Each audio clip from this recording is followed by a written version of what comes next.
I also wanted just to input on the back end of that.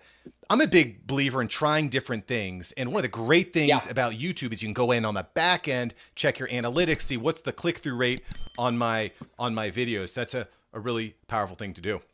Really powerful thing to do. Yeah, we have a 4-part process. We believe in workflows, and YouTube workflows, video workflows are everything. In fact, I was just speaking with a financial advisor right now, and he's talking to me about equipment and cameras and things like this. And I say, look, man, your camera problem is solved. Go to Costco. Your camera problem is solved. Okay. My question is, how are you going to make video manageable, if not scalable, so that YouTube marketing becomes a vital tool for business growth and not just a project that you got burnt out on? Yeah. So having those workflows in place is extremely important for a successful, video marketing campaign. And we follow 4 basic principles. Okay. You've got to master production. You've got to master the promotion. You've got to master the progress, and you've got to master the programming. So let's go into those, right? Programming is your content production. This is what you're going to make videos about, and it's how you deliver that content, right? Think of a sitcom. A sitcom like The Office delivers its content in a certain way, right? Mm-hmm. It opens, there's like a joke in the beginning, and then you hear the theme song, then there's a commercial, and then they, beginning, middle, end, commercial, climax, that sort of thing. YouTube follows a same structure, right? Like you should have like a hook. You should have a bumper, and you should have the introduction where you say, "Hey, welcome to my channel." So having the titles ready and the structure ready for your individual videos is key.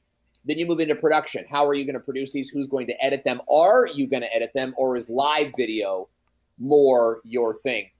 Then we go into publishing, and this is it's promotion. This includes publishing, but it also includes sharing it on social media. It also includes, where are you going to publish this video? Mm-hmm. Are you going to repurpose this for Instagram? Are you going to strip out the audio and make it a podcast?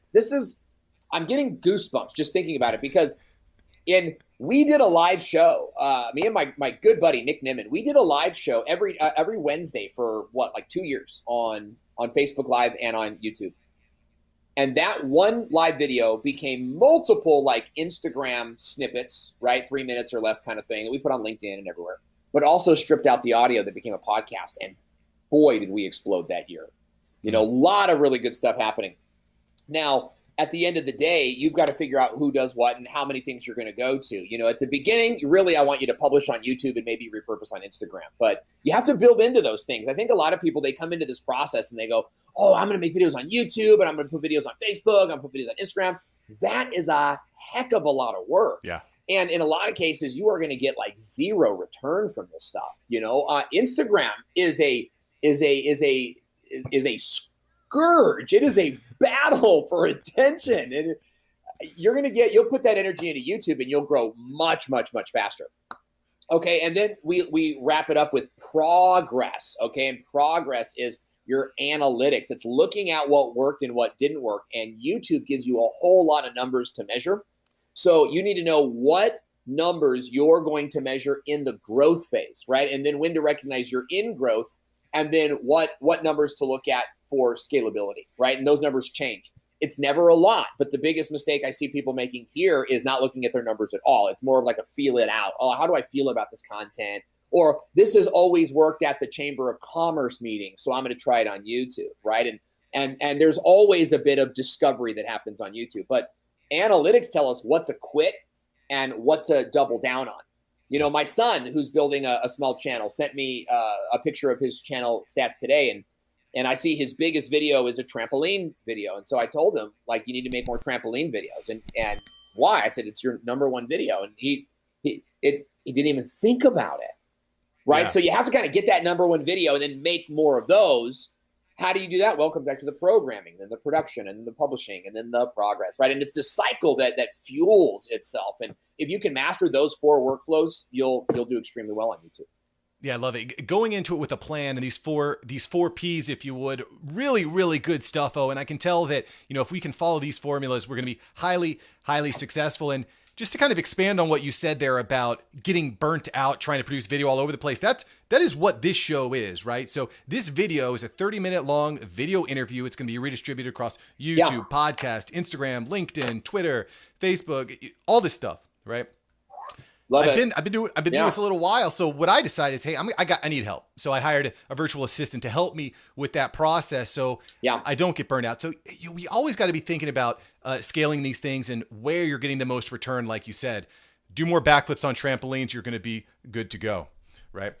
So now how do you do that? You got to get to a point, like if you're a real estate agent, you've got to make a handful of videos and see what pops. Yeah. And at first your pop is going to be like 150 views. It's going to be like 300 views. I'm talking about a brand new channel. If you guys already have 4,000 subs, it might be a little bit bigger than that. But you're going to see like, all right, well, this video got 400 views in the first 48 hours. This video got 200 views in the first 48 hours. So the next video I'm going to make, right, my progress has informed my programming.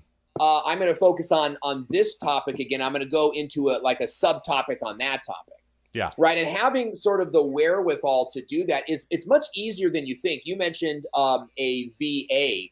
We encourage our clients that have room for this to hire a VP, and that's a video producer.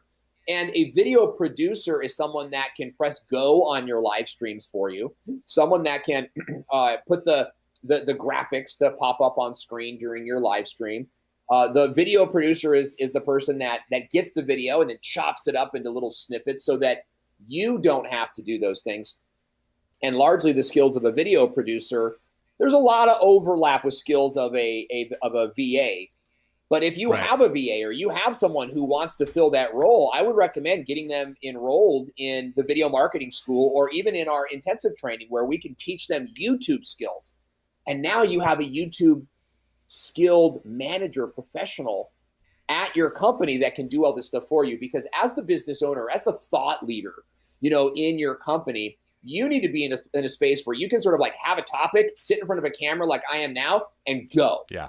Right? You don't need to be bogged down in editing. You should not learn editing. If you are a real estate agent, a financial advisor, or any type of CEO or professional, like you do not need to learn editing, right? Yeah. You need to learn how to find an editor that can do that for you. And we have a ton of those in our network. And so, follow us online because we can introduce you to those people. Absolutely love it. I think at the end of the day, you want to focus on what you're best at, focus on your core competencies and outsource the rest. But there's some other intangibles that happen when you get serious about YouTube and vlogging, creating videos, is that you naturally become more comfortable with public speaking. Your words become more thoughtful, and it's just a really powerful thing that happens. So I can't speak enough to how important that is.